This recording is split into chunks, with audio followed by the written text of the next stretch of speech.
Google, Twitter या Amazon, इन बड़ी companies के साथ या ऐसे ही कई और ऑर्गेनाइजेशन के साथ आज एक नया शब्द जोड़ा जाता है, ले ऑफ।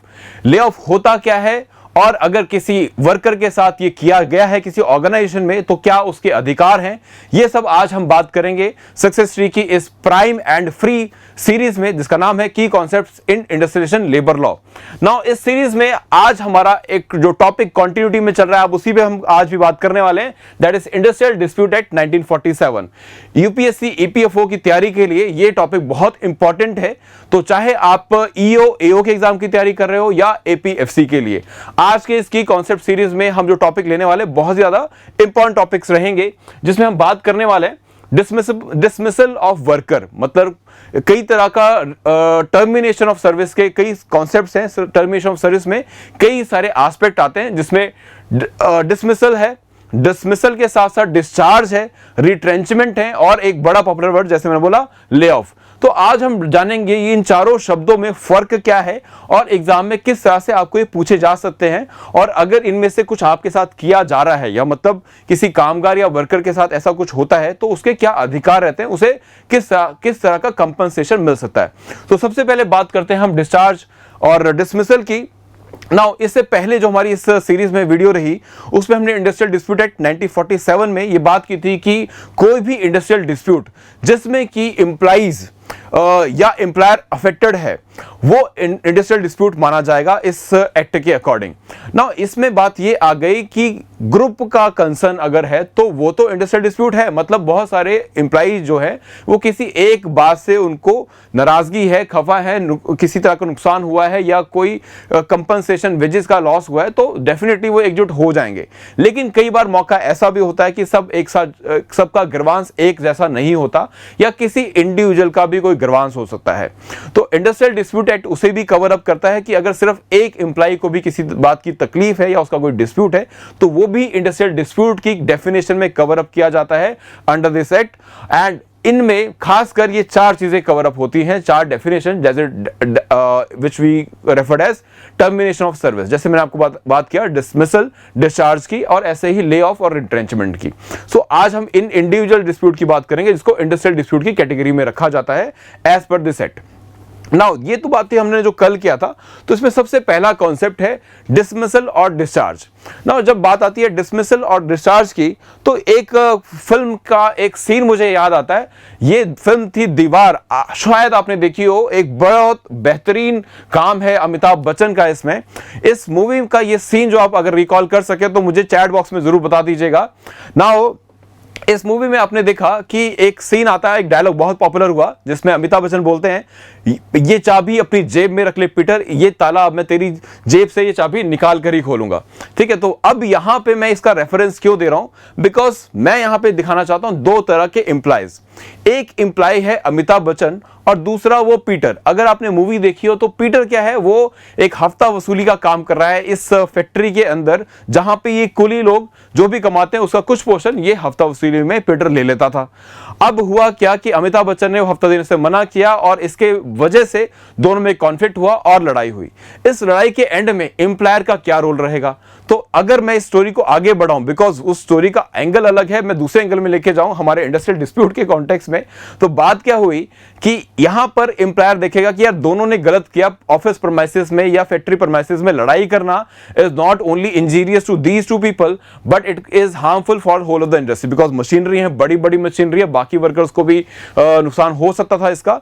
सो अब क्या है कि उन्होंने देखा कि भाई अमिताभ बच्चन तो एक राइट कॉज के लिए लड़ रहा था, तो इसको भी हम छोड़ तो नहीं सकते, पनिशमेंट तो इसको भी देना पड़ेगा, और ऐसे एम्प्लॉयज को कंटिन्यू रखना मतलब आगे ऐसी सिचुएशन को बढ़ावा देना, तो हमें डिसमिस करना पड़ेगा अमिताभ बच्चन को भी और बेसिकली टर्मिनेट करना पड़ेगा अमिताभ बच्चन को भी, और ऐसे ही पीटर को तो डेफिनेटली करना ही है बिकॉज उसने तो पूरा माहौल खराब कर रखा है फैक्ट्री का, इलीगल एक्टिविटीज, हफ्ता वसूली, सब कुछ ये कर रहा है यहाँ पे।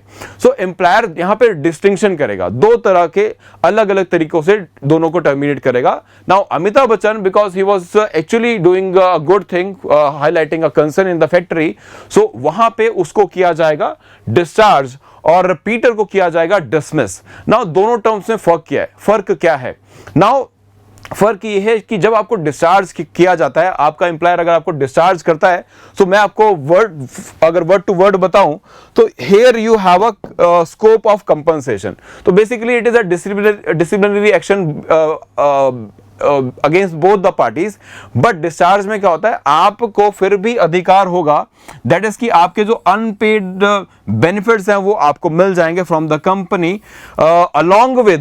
along with the other benefits which you get in context to after your retirement or after once you leave the organization। ठीक है, अगर आप छोड़ के भी जा रहे हो तो कुछ अधिकार होते हैं आपको जो मिलता है, जिसमें कि सबसे बड़ा और इंपॉर्टेंट एग्जांपल अगर मैं कोट करूं तो वो है ग्रेचुटी। ग्रेचुटी आपको एक गिफ्ट की तरह दिया जाता है बाय योर एम्प्लॉयर। तो यहां पे आपको ऐसे इस तरह के कई और बेनिफिट जो हैं वो आप एलिजिबल रहेंगे उसके लिए, या हमारे इस केस में अमिताभ बच्चन उसके लिए एलिजिबल रहेगा बिकॉज उसको किया डिस्चार्ज। नाउ जिसको किया डिसमिस उसके लिए एक प्रॉब्लम हो जाएगी, बिकॉज उसको किसी भी तरह का बेनिफिट देने के लिए कंपनी लायबल नहीं है, बिकॉज उसने जो काम किया, पीटर ने जो काम किया वो बियॉन्ड टॉलरेंस है। It is something which is beyond tolerance which factory can not accept. तो बाकी आपको आपके बेनिफिट्स देने की तो बात ही दूर की है। तो इस एग्जांपल से आप डिस्चार्ज और डिसमिसल में डिफरेंस याद रख सकते हैं। एग्जाम में आपको यही पूछा जाता है कि क्या बेनिफिट्स दिए जाते हैं डिस्चार्ज में या डिसमिसल में। तो बस आपको बस यही एस्पेक्ट याद रखना है इन दिस कॉन्टेक्स्ट। नाउ अब बात करते हैं दूसरे एस्पेक्ट की, दैट इज रिट्रेंचमेंट। रिट्रेंचमेंट एक बहुत ही ऐसी सिचुएशन होती है जहां पे एम्प्लॉयर सस्टेन नहीं कर पा रहा है अपने एम्प्लॉयज को, या फैक्ट्री चलाने में मुश्किलें आ रही हैं। अब ये मुश्किलें बहुत बड़े रीजंस की वजह से आती है, बड़े रीजंस की मैं बात कर रहा हूं। इसमें इकोनॉमिकल एक रीजन हो सकता है, इसमें टेक्नोलॉजिकल रीजन हो सकता है, इसमें रैशनलाइजेशन हो सकता है। इकोनॉमिकल कैसे? फॉर एग्जांपल आपने देखा 2020 में कोविड आया, कोविड की इंड्यूस रिसेशन हो गया, एक इकोनॉमिक स्लो डाउन आया कंट्रीज में, और ये जो सब लाल कलर में आप देख रहे हो, डार्क लाल कलर में, ये सारी वो कंट्रीज हैं जो माइनस में चली गई, जिनकी जो इकोनॉमिक ग्रोथ थी, जीडीपी ग्रोथ, वो माइनस में चली गई। नाउ कुछ एक्सेप्शंस भी हैं, जैसे कि चाइना, वो पॉजिटिव में रहा, 2% के आसपास की उनकी ग्रोथ रेट रही during the COVID period also, but still there was a concern. Now जब ऐसी सिचुएशन आती है तो एक मालिक की या एक फैक्ट्री ओनर की कॉन्टेक्स्ट अगर आप देखेंगे तो ऐसे में वो अपने वर्कर को अपने साथ जोड़ के नहीं रख पाएगा। ठीक है, तो ऐसी सिचुएशन में उसको अपने वर्कर्स को रिट्रेंच करना पड़ेगा। रिट्रेंच का मतलब होता है कि आपके पास एक बड़ा ग्रुप है, उसमें से कुछ को आप काट के अलग कर दो, ठीक है, ताकि बाकी सस्टेन कर सके या फैक्ट्री या ऑर्गेनाइजेशन सस्टेन कर सके। सबका लॉस नहीं कर सकते, कुछ का लॉस होगा तो उनको आप साइडलाइन कर सकते हैं इन दिस कॉन्टेक्स्ट, ताकि एटलीस्ट फैक्ट्री या ऑर्गेनाइजेशन चलती रहे। सो इसमें कई सारे रीजंस और भी हो सकते हैं, जिसमें टेक्नोलॉजिकल की भाई टेक्नोलॉजी ही चेंज हो गई, जिसकी वजह से अब आप जो बना रहे थे प्रोडक्ट उसकी डिमांड मार्केट में नहीं है। ठीक है, तो माइंस आपका कैलकुलेटर जो है वो डिमांड में नहीं है अब, क्योंकि अब मोबाइल फोन्स में ही कैलकुलेटर आ गया, तो उसकी उतनी डिमांड नहीं है, तो मे बी फैक्ट्री में इतना ज़्यादा प्रोडक्शन नहीं होगा, तो इतना वर्कर या लेबर की जरूरत नहीं होगी, तो वहां पर भी रिट्रेंचमेंट होगा। सो this is about the retrenchment, the meaning of retrenchment. जैसे मैंने आपको बोला, ये बड़े इकोनॉमिक, टेक्नोलॉजिकल या रैशनलाइजेशन की वजह से। रैशनलाइजेशन का एक एग्जांपल देता हूं, आज की ही एक न्यूज है, एक बड़ी कंपनी है, फार्मास्यूटिकल कंपनी एस्ट्राजेनिका। एस्ट्राजेनिका बहुत सारी मेडिसिन बनाती है, अभी बहुत कोविड के एसोसिएशन भी उनका काफी नाम रहा कोविड वैक्सीन के कॉन्टेक्स्ट में। नाउ ये कई सारी और भी वैक्सीन, लाइफ सेविंग वैक्सीन्स बनाती है। अब इनका एक प्लांट था जिसमें इन्होंने जो मेडिकल रिप्रेजेंटेटिव से जो बेसिकली सेल करने के लिए जाते हैं मेडिसिन को, उनको इन्होंने रिट्रेंच कर दिया। इन्होंने बोला कि हम क्या कर रहे हैं, इनकी स्टेटमेंट है कि हम क्या कर रहे हैं कि हम अपने सिस्टम में थोड़े चेंजेस लेके आ रहे हैं, वर्किंग स्टाइल में चेंजेस लेके आ रहे हैं, इस करके हमें इस नंबर ऑफ लेबर्स या representative medical representatives in this case is not required, तो हम इनको रिट्रेंच कर रहे हैं। तो ये होता है रैशनलाइजेशन का decision. So this is now, अब वो डेफिनेटली इसके लिए स्ट्राइक कर रहे हैं, बिकॉज दे आर सेइंग कि it has been done illegally, और यहां पे बात वो रेफर कर रहे हैं इंडस्ट्रियल डिस्प्यूट एक्ट को। नाउ इंडस्ट्रियल डिस्प्यूट एक्ट इसमें सेफगार्ड देता है कि रिट्रेंचमेंट अब कोई भी मालिक बिना सोचे समझे या बिना कॉन्फिडेंस में लिए अपने कामगार को ये नहीं कर सकता, क्योंकि कामगार की नौकरी जा रही है, उसकी रोजी रोटी पे लात लग रही है, ठीक है, उसके पेट पे लात पड़ रही है। So he will be very very concern. So retrenchment का ये कॉन्सेप्ट हो गया। इसके अब इसमें क्या सेफगार्ड्स हैं इसकी मैं आगे बात करूंगा, बट इसके अलावा हमारे पास दूसरा जो एस्पेक्ट आता है दैट इज, एक तो मैंने आपको बता दिया कि रिट्रेंचमेंट किया जा सकता है, लेकिन रिट्रेंचमेंट की डेफिनेशन में कुछ चीजें जो है नहीं आती।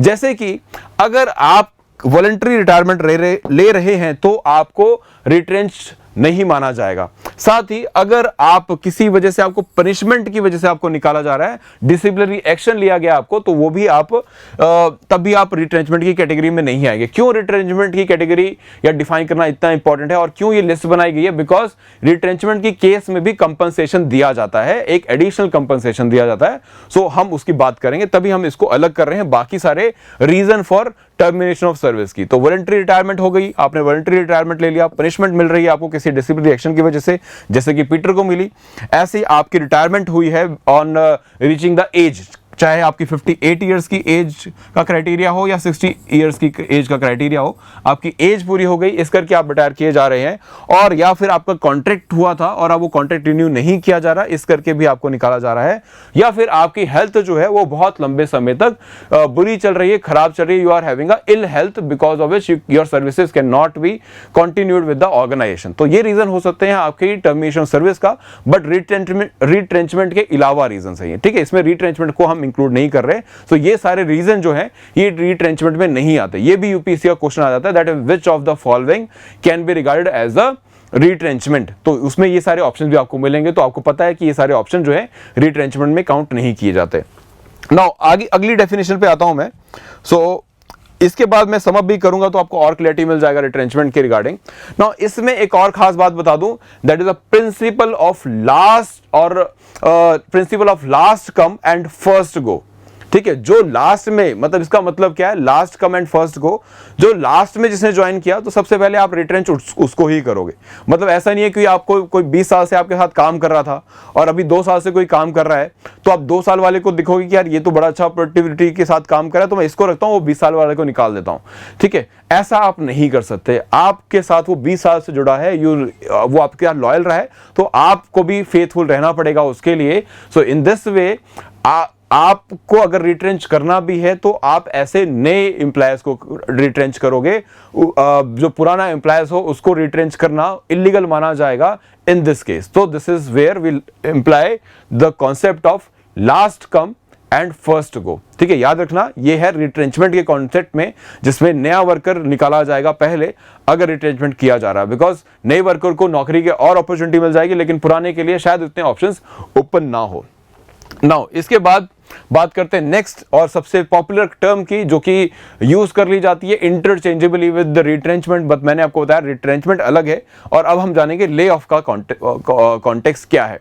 नाउ ले ऑफ की अगर मैं डेफिनेशन के कॉन्टेक्स्ट में बोलूं तो यहां पे बात होती है कि भाई जहां पर किसी भी तरह का एम्प्लॉय का कोई फॉल्ट नहीं है, कि एम्प्लॉय की इसमें कोई भी गलती नहीं है, but it is for other reason. वो अदर रीजन क्या है? जैसे कि फैक्ट्री को चलाने के लिए बहुत सारी चीज़ों की रिक्वायरमेंट होती है, उनमें से अगर किसी चीज़ की कमी हो गई और जिसकी वजह से फैक्ट्री नहीं चल पा रही, तो ऐसे केसेस में एम्प्लॉयर को एक राइट हो जाता है जहां पर वो ले ऑफ कर सकता है। कौन से हैं ये वो रीज़न जिसकी वजह से ले ऑफ किया जा सकता है, जो इंडस्ट्रियल डिस्प्यूट एक्ट में भी रेफर किए गए हैं, जैसे कि शॉर्टेज ऑफ कोल, क्योंकि कई सारी इंडस्ट्रीज आपकी थर्मल पावर से चलती है, तो अगर वहाँ पे कोल नहीं है तो फैक्ट्री नहीं चल पाएगी। हो सकता है कहीं पे बाढ़ आ गई जहाँ से वो कोल सोर्स किया करते थे, तो काफ़ी लंबे समय के लिए वो फैक्ट्री बंद रहेगी, या उस फैक्ट्री परमाइसेस में भी because of some natural reason की बाढ़ आ गई, फैक्ट्री में ही बाढ़ आ गया भाई, सारी की सारी फैक्ट्री जो है मशीनरी बह गई है उसमें, या फिर खराब हो गई या डैमेज हो गई, तो आप महीने 2 महीने 3 महीने के लिए काम नहीं ले पाएंगे उस मशीनरी से। सो इन दैट केस ऐसे ही रॉ मटेरियल या पावर की non availability, break down of machinery and ऐसे ही कोई और भी रीजन, कनेक्टेड रीजन हो सकते हैं। नाउ ऐसे सिचुएशन में एम्प्लॉयर को ये अधिकार है कि एम्प्लॉय को, अपने कामगार को, अपने लेबर को वो ले ऑफ कर सके। ले ऑफ कर सके मतलब नौकरी से उसको बाय बाय कर सके, लेकिन इसमें एक फर्क है। रिट्रेंचमेंट जो होता है वो आपका परमानेंट होता है, याद रखिएगा, बिकॉज यूपीएससी ईपीएफओ में पूछते हैं। रिट्रेंचमेंट जो है वो परमानेंट होता है, वापस आने का कोई और साधन या जरिया या खिड़की कोई खुली नहीं है। एक बार आपको निकाल दिया तो कोई ऑप्शन वापस आपको लेने का नहीं है। हाँ, कुछ कंपनीज ऑप्शन रखती है if they need the employees in that. कोई रूल कोई ऐसा फिक्स नहीं है कि वापस नहीं बुला सकते, बट अभी हम डिफरेंशिएशन की बात करें। सो अब क्या है, ले ऑफ में क्या होता है, ये टेम्परेरी होता है। ये टेम्परेरी होता है बिकॉज ये सारी प्रॉब्लम्स टेम्परेरी है, तो इसीलिए ले ऑफ भी टेम्परेरी रहेगा, परमानेंट नहीं होगा। तो ये बड़ा डिफरेंस है रिट्रेंचमेंट में और ले ऑफ में। टेम्परेरी और Indian law specifically industrial dispute act की अगर हम बात करें तो ये बात करता है ले ऑफ की इन कॉन्टेक्स्ट, जहां पे बात बोली जाती है कि ले ऑफ कर सकते हैं लेकिन इसकी एक टाइम लिमिट होगी जिसके लिए आप करेंगे। इन this case it is 45 days. यहां पर हम बात करें कि ले ऑफ आप कर सकते हैं लेकिन for the maximum period of 45 days. अब 45 डेज में ऐसा क्या होने वाला है, देखो बात ये है कि जब 45 डेज में ये प्रॉब्लम्स रेक्टिफाई हो सकती है तो एम्प्लॉय को आप दोबारा बुला सकते हो। नाउ इस केस में एक कंपनसेशन बनता है, उस कंपनसेशन पे मैं आऊंगा, रिट्रेंचमेंट के साथ साथ हम उस कंपनसेशन पार्ट पे डिस्कस करेंगे। बट अभी के लिए जस्ट हैव द क्लैरिटी ले ऑफ में और रिट्रेंचमेंट में क्या फर्क है। लास्ट में मैं आपको एक कंपैरेटिव टेबल भी दूंगा तो और भी क्लैरिटी आ जाएगी, ठीक है जी। और इस वीडियो को एंड तक जब आप देखेंगे तो मैं आपको अपना मेल आईडी भी दूंगा ताकि आपको कोई भी डाउट अपने क्लियर करने हो या किसी भी तरह का इंडस्ट्रियल लेबर लॉ का डाउट हो आपका प्रिपरेशन के रिगार्डिंग, स्ट्रेटजी के रिगार्डिंग, तो आप मुझे मेल भी कर सकें। नाउ आगे चलते हैं।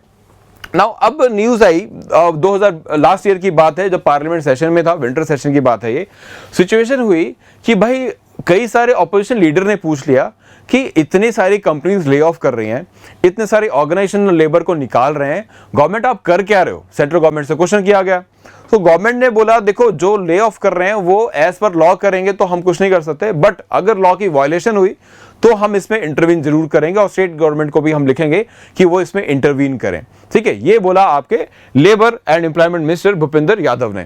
ना भूपेंद्र यादव की ये स्टेटमेंट तो बहुत इंकरेजिंग थी बिकॉज उन्होंने एक बात, जिस लॉ की वो बात करें कि अगर बाय लॉ किया गया तो हम इसमें कुछ नहीं कर सकते, वो लॉ एक्चुअली रेफर कर रहे हैं इंडस्ट्रियल डिस्प्यूट एक्ट 1947। अब इसमें ये बात तो अच्छी लगी लेकिन एक बात थोड़ी खटकी मन को, वो ये कि उन्होंने ये भी बोला कि गवर्नमेंट के पास कोई डेटा ही नहीं है कि कितने लोग अभी तक ले ऑफ किए जा चुके हैं because of various reason in India. Now अगर गवर्नमेंट रिकॉर्ड नहीं रखेगी तो लेबर वेलफेयर कैसे हो पाएगा, क्योंकि अगर जब तक डेटा नहीं है तब तक मैनेजमेंट कैसे होगी और मैनेजमेंट नहीं होगी तो एडमिनिस्ट्रेशन कैसे रन किया जाएगा for the welfare of the labours. तो ये थोड़ा अजीब लगा मुझे, तो मैंने आपसे शेयर किया। नाउ आगे चलते हैं। तो ऐसे कौन से प्रोविजंस हैं जो एक सेफ गार्ड देते हैं एम्प्लॉय को इन सब तरह की टर्मिनेशन ऑफ सर्विस से। नाउ तो सबसे पहले बात करूंगा with respect to lay off. Lay off में इट इज सेड कि it is beneficial for both the party, दोनों के लिए ही बेनिफिशियल है। क्यों? क्योंकि अगर फैक्ट्री नहीं चल रही और एम्प्लॉयर को पैसा देना पड़े, तनख्वाह देनी पड़े, वेजेस देने पड़े, तो उसके लिए बहुत नुकसान है। पूरी फुल सैलरी दे रहा है, सैलरी में बहुत पैसा जाएगा, तो ये वर्कर का, एम्प्लॉयर का नुकसान हुआ।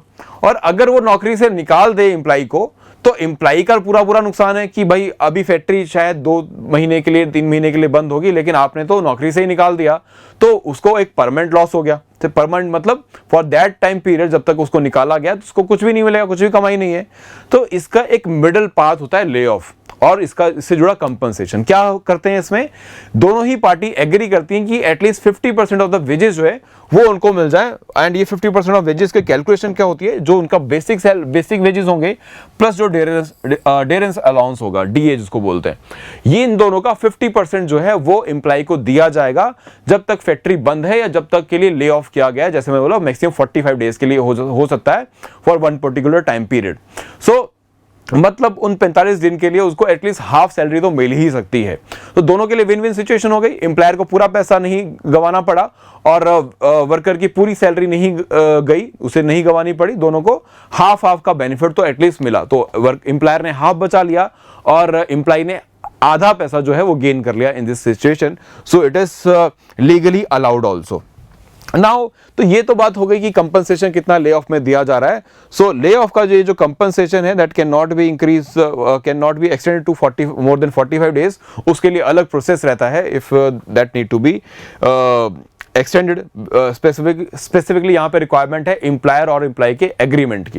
नाउ दूसरी बात मैं बात करता हूं दैट इज कंपनसेशन या condition for retrenchment. Now retrenchment क्या है, कई बार बहुत बड़े नंबर में किया जाता है। नाउ एक फैक्ट्री जहां पे 1000 एम्प्लॉयर्स है वहां पे 100 वर्कर को निकाल दिया, 50 वर्कर को निकाल दिया। आपका कहीं थ्रू आउट इंडिया या पैन इंडिया आपका काम हुआ करता था, लेकिन कोई एक पर्टिकुलर एरिया में आपका काम नहीं चल पा रहा तो वहां का सेल्स ऑफिस बंद कर दिया या वहां की फैक्ट्री आपने बंद कर दी, तो इन दिस केस वहां पे वर्कर का बहुत ज्यादा लॉस हो जाता है. So to cover up this kind of a loss या फिर to safeguard worker here, अब क्या किया गया कि गवर्नमेंट ने बोला कि भाई आप रिट्रेंच करना चाहते हो, ठीक है, इकोनॉमिकल रीजन हो सकते हैं, टेक्निकल रीजन हो सकते हैं, या फिर आपका कुछ रैशनलाइजेशन का प्रोसेस हो सकता है, हम उसमें इंटरवीन नहीं कर सकते. लेकिन अगर आपकी फैक्ट्री में वर्कर की संख्या 100 से ज्यादा है तो आपको हमसे एक प्रायर परमिशन लेना पड़ेगा, परमिशन, ठीक है. तो without permission of the government the worker can not B retrench, उनको निकाला नहीं जा सकता विदाउट गवर्नमेंट परमिशन, स्पेसिफिकली जहां पर 100 से ज्यादा इंप्लाइज हो. तो मतलब जहां पे आपके 100 से ज्यादा इंप्लाइज आ जाएंगे वहां पे आपको कई सारे सेफ गार्ड्स मिल जाते हैं, जैसे कि नंबर 1, 1 महीने का नोटिस. अगर आपकी फैक्ट्री में लेस देन 50 वर्कर्स हैं तो आपको 1 महीने का नोटिस देना पड़ेगा. इसको वैसे अब 100 तक कर दिया गया है. साथ ही अगर आपकी फैक्ट्री में 100 से ज्यादा इंप्लाइज है, ये सारे इंडस्ट्रियल डिस्प्यूट एक्ट के प्रोविजंस है, अगर 100 से ज्यादा इंप्लाइज है तो 3 महीने का नोटिस, 3 महीने का नोटिस दिए बिना आपको नौकरी से निकाला नहीं जा सकता. दैट इज योर राइट, ठीक है. इसके बारे में जानकारी रखिए, अवेयर रहिए. नाउ सिर्फ ये नहीं, इंडस्ट्रियल डिस्प्यूट एक्ट यहां तक बोलता है कि अगर आपको निकाला जाएगा तो आप एक कंपनसेशन के अधिकारी हैं, और वो कंपनसेशन क्या है इसकी कैलकुलेशन मैं आपको बताऊंगा. वो है 15 डेज का एवरेज वेजेस जो भी आपका बनता है for the last year of continuous service. मतलब अगर आपने पिछले 1 साल में एक कंटिन्यूअस सर्विस दी है तो उसका एवरेज निकाला जाएगा कि पर मंथ बेसिस पे कितना बनता है, और उसको हाफ कर दिया जाएगा 15 डेज की कैलकुलेशन के लिए. एंड ये आपको पैसा मिलेगा विद फॉर योर रिट्रेंचमेंट, ठीक है. ये पैसा आपको मिलेगा फॉर योर रिट्रेंचमेंट. अब इसमें फर्दर मैं कैलकुलेशन आपको बताता हूं, बड़े ध्यान से इस कैलकुलेशन को समझिएगा. नाउ फॉर एग्जांपल अगर किसी वर्कर को 1,20,000 जो है वो पूरे साल का कमाता था, दिस इज मंथली, 1 मंथ की उसकी अर्निंग है, वेजेस है, डीए और बेसिक्स वेजेस को मिलाकर. नाउ अगर मैं इसको मंथली बेसिस पे डिवाइड करूंगा तो बेसिकली मेरे पास जो आंसर आएगा वो आ जाएगा 10,000. तो ये उसका हुआ monthly, sorry, this is your yearly amount and this is your monthly amount. अब for the calculation of this compensation under retrenchment provision, अब क्या करेंगे, इसको हम डिवाइड करेंगे 2 से, बिकॉज हमको 15 डेज का चाहिए, ठीक है. मैं आपको एक इजी अंडरस्टैंडिंग के लिए बता रहा हूं, इसमें फर्दर हम डेज के बेसिस पे अदरवाइज इसको कैलकुलेट करते हैं. तो 15 डेज के लिए हमने कैलकुलेट करना है, तो मेरे पास 5,000 का अमाउंट आ गया. नाउ 5,000 कंपनसेशन नहीं है, एक्चुअली में कंपनसेशन बहुत ज्यादा बनता है. फॉर एग्जांपल कोई वर्कर जो है आपके साथ 20 साल से जुड़ा हुआ था, 20 ईयर्स, 20 साल से वो आपके साथ काम कर रहा है, तो this 5,000 will be multiplied into 20 years या 20, ठीक है. तो अगर आप 20 साल से जुड़े तो ये अमाउंट 20 से इंटू हो जाएगा, और रिजल्टेंट कितना आएगा आपके पास, 10 या फिर बोले 1 लाख रुपए. आपको यहां पे 1 लाख रुपए का कंपनसेशन बन जाएगा. So this is the compensation which you will actually get, ठीक है. ये आपका कंपनसेशन बनेगा रिट्रेंचमेंट के लिए. मतलब पहले तो 3 महीने का नोटिस अगर 100 से ज्यादा इंप्लॉयज है तो, और साथ के साथ आपको कंपनसेशन मिलेगा रिट्रेंचमेंट के लिए, वो है ये अमाउंट, ठीक है. This is the amount which you will be getting if you have been retrenched from the company. Now ये ले ऑफ में इसका प्रोविजन अलग है, वहां पे फॉर्मूला नहीं लगता, वहां पे सिंपल है कि आपको 45 डेज के लिए you will be retrenched at the max, और 50% ऑफ सैलरी जो भी बनती है 45 डेज की, जितने भी दिन के लिए, 45 तो मैक्सिमम है, हो सकता है 30 दिन के लिए किया जाए, तो आपको उतने टाइम के लिए उसकी हाफ सैलरी मिल जाएगी जो आपको 30 दिन के लिए मिलनी थी. अगर आपको 30 दिन के लिए रिट्रेंच अगर ले ऑफ किया गया है 30 दिन के लिए, तो आपको 15 दिन की सैलरी जो है वो मिल जाती है. तो that is as per the industrial dispute act. So ये फॉर्मूला क्लियर हो गया. तो यहीं पे मैं चाहे 20 साल की सैलरी, 20 साल काम कर रहे हो तो 20 से इंटू कर दूंगा, 10 साल काम कर रहे हो तो 10 से कर दूंगा, 2 साल ही काम किया तो 2 से कर दूंगा, और 10,000 आंसर आपका इसमें आ जाएगा. So this is how worker is been compensated. ये फॉर्मूला इसलिए बनाया गया बिकॉज पुराना जो वर्कर होगा वो अब एकदम से कहां जाएगा नौकरी ढूंढने के लिए, सो उसको कंपनसेशन भी ज्यादा मिलना चाहिए इन दिस कॉन्टेक्स्ट, बिकॉज उसका नुकसान ज्यादा हुआ है इस सब में. So this is with respect to condition before retrenchment कि आपको नोटिस पहले सर्व करना है 1 महीना या 3 महीना मैक्सिमम, एंड साथ ही आपको इसमें कंपनसेशन देना, जो फॉर्मूला अभी हमने देखा, जो कैलकुलेशन अभी हमने देखी, और साथ ही गवर्नमेंट को नोटिफाई जरूर करना है। और इन this case the word which this act use is appropriate government. Appropriate government का मतलब है कि जहां जो फैक्ट्री स्टेट गवर्नमेंट के लॉ के अंडर आती हैं वहां पे वो स्टेट गवर्नमेंट को इन्फॉर्म करेंगी। जो फैक्ट्री सेंटर के अंडर आती हैं, जैसे कि रेलवेज हो गया या फिर ऐसे ही एविएशन हो गया या ऐसी बड़ी और कंपनीज, तो वो जो है वो सेंट्रल गवर्नमेंट को इन्फॉर्म करेंगी, ठीक है, before doing this retrenchment. Clear हो गया कैसे एप्लीकेबल है? अभी मैं दोनों का कंपैरेटिव एनालिसिस भी दिखाऊंगा आपको, so it will be you will be able to understand it further. Now अब इस कंपैरिजन में देखो, फिर रिवाइज कर लेते हैं हमने क्या क्या किया।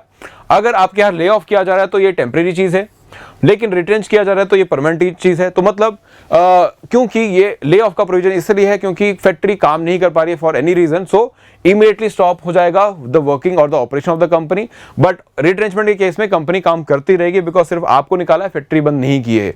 नाउ ले ऑफ के केसेस में you will B reappointed at the end of the lay off period. जैसे ही ले ऑफ का पीरियड खत्म होगा आपको दोबारा से हायर कर लिया जाएगा। बट रिट्रेंचमेंट में ऐसा नहीं है, आपको निकाल दिया गया तो निकाल दिया गया। एंड इसमें कई बार एपीएफसी के एग्जामिनेशन में, APFC because it is a senior officer examination, तो यहां पे कई बार आपको सेक्शंस का रेफरेंस देकर क्वेश्चन आ जाता है। So lay off is given under section 2KKK and जो रिट्रेंचमेंट है उसकी बात की गई है सेक्शन 200। इसमें बात आती है रिट्रेंचमेंट के रिगार्डिंग और उसके वेरियस प्रोविजंस के रिगार्डिंग। आई होप ये क्लियर हो गया है पार्ट। नाउ लास्ट पार्ट और बहुत इंपॉर्टेंट पार्ट, बिकॉज हुआ क्या है कि गवर्नमेंट एक नया लॉ लेके आई है जिसको हम बोलते हैं न्यू लेबर कोड्स, और न्यू लेबर कोड ने कुछ चेंजेस किए हैं with respect to compulsory permission for retrenchment off और ले ऑफ। तो इन दोनों केसेस में कुछ चेंजेस आए हैं, उसको जानना जरूरी है बिकॉज यूपीएससी इस पे डेफिनेटली फोकस करेगा आपका एग्जाम क्वेश्चन फ्रेम करने के लिए। तो मैंने इसको कंपेयर कर दिया है। सो अगर हम बात करें इंडस्ट्रियल डिस्प्यूट एक्ट की, तो जैसे मैंने आपको बताया कि अगर वर्कर की संख्या 100 से ज्यादा है तो परमिशन लेने की जरूरत पड़ेगी बाय द गवर्नमेंट, उनको गवर्नमेंट से परमिशन लेना पड़ेगा। लेकिन इसे जो न्यू लेबर कोड है, that is code on industrial relation 2020, इसने थोड़ा सा चेंजेस कर दिए हैं, बहुत बड़ा चेंज किया है जिसको ट्रेड यूनियन ने काफी ज्यादा अपोज भी किया और आज भी कर रही हैं। वो कह रही हैं कि आपने इस नंबर को 100 वर्कर से 300 कर दिया, मतलब जिस भी फैक्ट्री में 300 से कम वर्कर होंगे वहां पे नौकरी से निकालने से पहले आपको 3 महीने का नोटिस देने की जरूरत नहीं है। नाउ ये एक वर्कर के लिए बहुत ज़्यादा प्रॉब्लमेटिक हो सकता है बिकॉज यहाँ पे आप मालिक को एम्पावर कर रहे हो कि वो आप एम्प्लॉय को एक कम नोटिस दिए, एक महीने का नोटिस देके या उससे भी कम नोटिस देकर वो निकाल सकता है। और अदरवाइज यहाँ तो परमिशन लेने की भी जरूरत नहीं है, ठीक है, कि गवर्नमेंट से परमिशन लेने की जरूरत तब पड़ेगी अगर वो 300 से ज़्यादा वर्कर उस फैक्ट्री में काम करते हैं, जो कि पहले 100 था। तो पहले अगर 100 से ज़्यादा थे तो गवर्नमेंट से परमिशन लेनी थी, लेकिन अब 300 ज़्यादा है तभी लेनी है। तो मतलब गवर्नमेंट इसमें इंटरवीन करेगी नहीं। तो तभी मैंने पीछे आपसे जो बात की about our law and labour and employment minister, वो इसीलिए भी बात की क्योंकि अब वो इस बात से भी अपना पल्ला झाड़ सकते हैं आगे, जब लॉ में भी बात आ जाएगी, जब न्यू लेबर कोड या code on industrial relation 2022 applicable हो जाएगा कि भाई यहाँ तो 300 से कम वर्कर काम करते तो हम इसमें ज़्यादा कुछ नहीं कर सकते। सो ये थी सारी बातें with respect to all these terms. I hope ये कॉम्प्रिहेंसिवली हमने कवर अप किया है और मेरी कोशिश रहती है कि हम करंट अफेयर्स भी जो हैं वो इसमें ऐड करता चलूँ और रिसेंट एग्जाम्पल से आपको समझाऊँ। तो मुझे बताइएगा कैसे आपको इस पूरी सीरीज का फॉर्मेट लगा। और लास्ट में मैंने आपसे प्रॉमिस किया to give my contact number to you, या basically my contact details, that is my mail ID, that is wisdom.deepak@gmail.com। Now last और एक और इंपॉर्टेंट बात, दैट इज अगर आप यूपीएससी EPFO की तैयारी में नए हैं, क्यों आपने इससे पहले किसी कॉम्पिटिटिव एग्जाम की तैयारी नहीं की, तो इस कोर्स को आप परचेज कर सकते हो, जिसके इस वीडियो के डिस्क्रिप्शन में लिंक मिल जाएंगे, जिसमें कि हम आपको सारा है कि सारी की सारी जो भी रिक्वायरमेंट है for whole syllabus of EPFO, EO, AO and APFC, हम दोनों एग्जाम की तैयारी आपको एक साथ करा रहे हैं, एक ही कोर्स में करवा रहे हैं। तो अगर आप इस UPSC की तैयारी में नए हो तो आप हमारा फुल कोर्स परचेज कर सकते हो, लिंक इस वीडियो के डिस्क्रिप्शन मिल जाएगा। और अगर आप चाहते हो कि आपकी तैयारी ऑलरेडी हो रखी है with respect to general studies, maths, आपने हिस्ट्री, ज्योग्राफी, CSET ये सारा अपने लेवल पे कवर अप किया हुआ है, SSC बैंकिंग की तैयारी कर रहे थे या UPSC की तैयारी कर रहे थे या फिर किसी स्टेट PCS की तैयारी कर रहे थे, तो आपको अगर आपको लगता है आपका GS तैयार है तो आप स्पेसिफिकली हमारा industrialisation, labour law and social security का कोर्स भी परचेज कर सकते हो, जिसमें कि मैं दीपक ठाकुर आपको पूरा industrialisation, labour law and social security करवाऊंगा और ऐसे ही अकाउंटिंग के लिए Megha ma'am and Anurag sir आपको असिस्ट करेंगे। ठीक है जी, तो this is all from my side for today. All the details are given in the description, you have the contact number, so whatever query concern you have you can ask on those number. और अगर ये query industrialisation, labour law से associated है तो मैं Deepak Thakur as your mentor will be available on the given mail ID। ठीक है ji, thank you so much, this is Deepak Thakur signing off for today.